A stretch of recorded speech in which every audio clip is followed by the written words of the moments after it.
સુધી દુનિયાએ ચિતરી નાખી દૂધી. તમે વિચાર કરજો, તમને હું એક બે દાખલા આપું કે સીતાજી લક્ષ્મણ રેખાને ઓળંગી ગયા ને કે હરણ થયું. આપણે તેથી હતા નહીં, આ બધું શાસ્ત્રના આધારે કે રામ વનમાં ગયા તે બધા કહે છે, હું કહું છું હું અહીંયા ગયા ત્યારે હતો નહીં. આ પાછો કોઈ ફોન બોન ન કરે. સીતાજી કે લક્ષ્મણ રેખાને ઓળંગી ગયા અને હરણ થયું. તો હું એમ કહું છું સીતાજીમાં શક્તિ નહોતી. જો બાપુ રામાયણ છે ને વિચારવા જેવી છે. મિથિલા નરેશની દીકરી બાપુ અગ્નિનો ગોળો હતો, રાવણ માથે દ્રષ્ટિ પડે ને રાવણની રાખ આ દુનિયામાં ન પડે. પણ તમને અને મને એક કેળો બતાવે એ દીકરી કે જે લક્ષ્મણ રેખા બાપુ આ દુનિયામાં ટપે ને એનું આ દુનિયામાં હરણ જ થાય. બાપુ રાવણ તો ગામો ગામ છે, મરી ગયા વેમમાં ન રહેતા. લક્ષ્મણ રેખા બધાને હોય, દીકરાને હોય, બાપને હોય, વહુને હોય, માને હોય, પત્નીને હોય. જે લક્ષ્મણ રેખા ટપી જાય એનું હરણ જ થાય. લખવું હોય તો લખી લેજો. દીકરાના ઘરે દીકરા હોય, જુવાન દીકરા હોય, જુવાન દીકરાની વહુ હોય, પછી આપણે છોકરાના ટીએટી મનની ગાળ્યું દી તો ઊંસા કરીને પડતા મૂકે તે ગઢા હેડકે હાજા થાય. નથી લાગતું રેખા ટપી ગયા હોય એવું નથી લાગતું? આપણે જ ઘરમાંથી ઊભું કરી છે ને કે મગજમારી જ ન હોય. આપણું હાલે, આ દુનિયામાં હાલે 100% હાલે, પણ ક્યાં સુધી એકલા હોય ત્યાં સુધી. પછી બૈરું આવે ને એ પાર્ટનર આવ્યો 50% જ હાલે, પછી આ હોય 100% ન હાલે. આ રામાયણ તમને મને કહે છે રામચંદ્ર પરમાત્મા ઈ કે હોનાના હરણને મારવા ગયા. હોનાનું હણિયું હોય, કોઈ ભાર્યું છે એટલા બધા બેઠો છે. અહીંયા આવ્યું હોય તો અત્યારે આપણે માનીએ કે હોનાના ધણિયા નહીં હતા કે ને આપણે તો તેથી રામને નહીં ખબર પડી હોય હોનાના હણિયા ન હોય. પણ રામાયણ બાપુ જો ઈ કે છે કે જે મોહ ને વાયા બાપુ આંધળુક્યા કરે ને એનું ઘરમાં પતન જ થાય. રામચંદ્ર પરમાત્મા મોહ વાયા ન ગયા હોત તો સીતાજીનું હરણ ન થાય. આપણે છે ને એવી આંધળુક્યા દોડ છે આપણી. હું તો મારે તો આ બધા આવ્યા હતા અહીંયા મારા ઘરે આવ્યા હતા. મારી તો ભલામણ એક જ છે કે મા બાપને સાચવજો. મા બાપ જેવા બાપુ ભગવાન આ દુનિયામાં ભગીરથ રાજા છે 100%. તમે જે કાર્ય કર્યું ને એ બાપુ સલામ કરું, બે હાથે સલામ કરું. ખરેખર સારું કર્યું છે. પણ આવા કાર્ય તમે કરો અને ઘરે મા બાપ રોટલા વગરના વરાળું કાઢતા હોય તો કોઈ મતલબ નથી બાપુ આ માંડવાનું. એક લખવું હોય તો લખી લેજો. મારા જેવું સાચું તમને કોઈ નહીં કહે. માં ને બાપ ને બાપુ સાચવજો.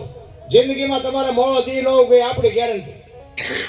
40 લાખની ગાડી લઈને નીકળે, વાયની સીટમાં જોવો કૂતરો બેઠો લબરક લબરક. હવે આમાં માં ને બાપાને બેહર્યા હોય તો અરે અમને સારું જોડું નથી જડ્યું, અમારો દીકરો કેવી ગાડીમાં ફેરવે. બાપુ જિંદગીમાં કાંટો ન વાગે, કાંટો.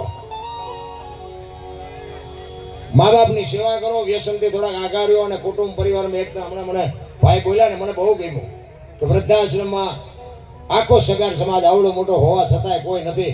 ખરેખર ધન્યવાદ બાપુ, હું તમને સલામ કરું છું, દિલથી સલામ કરું. અને મા બાપ જ જીવતા જાગતા ભગવાન છે. લખવું લેજો, લખી લેજો. હું તો એમ કહું કે માં હોય કે બાપ હોય, સાંજનું ટાણું હોય અને કોઈક દી બાપુ અડધો કલાક ટાઈમ કાઢીને એની પાસે બેસજો. તમે ગમે એટલા રૂપિયા કમાતા હોય ને મા બાપ તમારી પાસે લઈ ન લે, પણ માં ને બાપ ને કહું ફાટે હજી મારો દીકરો મને પૂછ્યા વગર પાણી નથી પીતો. બાપુ તમને જિંદગીમાં કોઈ દી કાંટો ન વાગે, એ આપણી ગેરંટી. અરે હું તો અહીંયા સુધીની વાત કરું કે માં બેઠી હોય ઈ જનેતાને તમે પગે લાગીને જાઓ.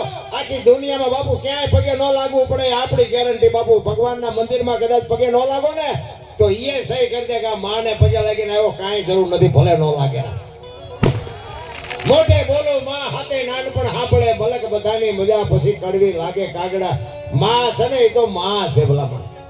હું તો આટલી બધી સંખ્યામાં બહેનો બેઠીને હાથ જોડીને કહું, કારણ કે મારી વાત થોડી કડવી તો હોય જ છે, પણ દરદ છે ને કડવું પાય તો મટે, ગોળ ખવડાય દરદ ન મટે. હું તો ઘણી જગ્યાએ પછી આવે વાયાથી ફોન આવે અમુકના કે તમે સારું બોલતા હતા, સારું કીધું, આ કહેવાની જરૂર હતી. પછી અમુક ના તો વહમાં ફોન આવે કે બધા સારા ન હોય ને. પણ બહેનોને એટલા માટે કહું છું કે ફેશનનું માપ રાખજો. ફેશન બધાને ખબર છે. આ તો હું જાહેરમાં બોલું છું, કદાચ બહેનોને મારી વાત કડવી લાગતી હોય, પણ બાપુ હું તો અહીંયા સુધીની વાત કરું, તમે એક શક્તિનો અવતાર છો. તમે ધારો ને તો આજે બાળીને ભસ્મ કરી દેવી તાકાત છે, પણ દેહના પ્રદર્શન ન કરવાના હોય. જ્યાં ધર્મ ધ્રુજો પુરુષ નથી પૂગી ગયો, ત્યાં દેશની આબરૂ દીકરીઓ રાખી તમે ગયો તો હવાર સુધી દાખલા આપો. સગાર સાને ચંગાવતી નો તો કોઈ નો ઓળખે, જલારામ બાપાને વીરબાઈ નો તો કોઈ નો ઓળખે, હરિચંદ્ર રાજાને તારામતી નો તો કોઈ નો ઓળખે, સવારામ બાપાને સભુમાં નો તો કોઈ નો ઓળખે, દેવદાસ બાપુને અમરમાં નો તો કોઈ નો ઓળખે. આપણા જેવા તો બાકરના ખોખા ઘોડે કેટલાય રખડે, કોઈ ઓળખતું નથી. ભલા એક એક સફળ પુરુષની વાય બાપુ એક એક ભગવતીનો હાથ છે, લખવું હોય તો લખી લેજો. હારું બૈરું ન હોય ને તો જિંદગીમાં જીવવાની મજા જ ન આવે.